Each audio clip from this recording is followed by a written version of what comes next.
I wondered whether it seems like, I mean, us women have been talking about this for years and no one seems to be listening. So I wondered whether it's time for you guys to stand up and speak loudly.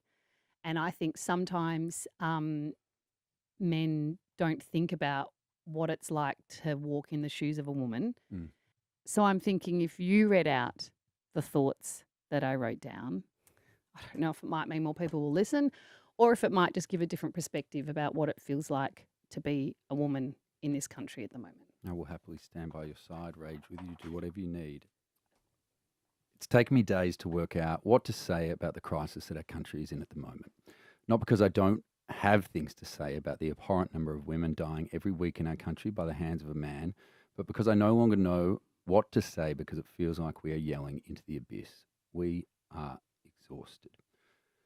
Not only do we have to spend our life planning what time of the day to run, what road to walk down, what clothes not to wear, what carriage of the train to get on, which hand to carry our keys in, not only do we have to sleep in fear of a possible man outside, or the man inside, or the taxi driver, the Uber driver, a former partner, a current partner, a man we've never met. We now have to be the ones to fix the issue too. No, not all men are monsters, but we live in fear of the ones that are. We change our behaviour to account for the bad men, not the good ones, because the risk is too high for us not to. To the good men out there, do something more. Just not killing us is not enough. Do something.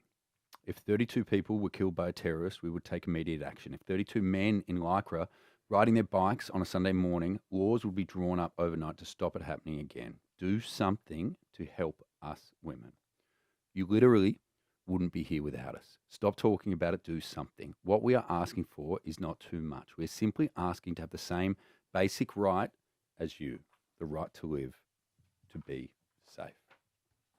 To the men who want control, the men who can't handle rejection, the men who think the law doesn't apply to them, to the men who think they can intimidate, manipulate, coerce, to the men who can't regulate their emotions, can't act with respect, your time is up. To the PM, do something. We shouldn't have to march to draw attention to this issue.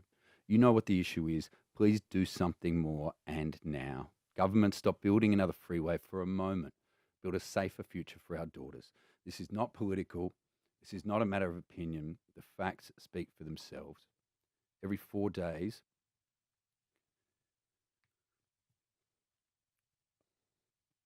a woman in Australia is violently killed.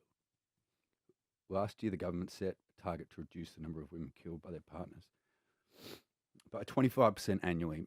Instead, deaths have increased by nearly 30% in 2023. Don't reduce the number by 25% or 50%.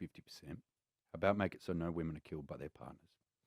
Stop censoring a nipple on Instagram. Instead, censor the views of misogynistic, violent men online. Start believing women when they say they're scared. Listen to the stories of those who have experienced violence firsthand. Increase funding for those offering the frontline services like crisis centres, safe housing, and support services.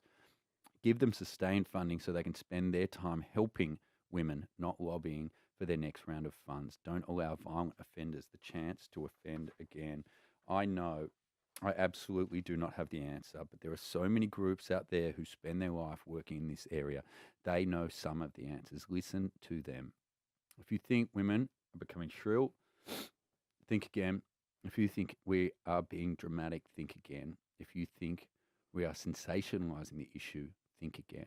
We are scared and we are asking, pleading for help. Do something and stop killing us.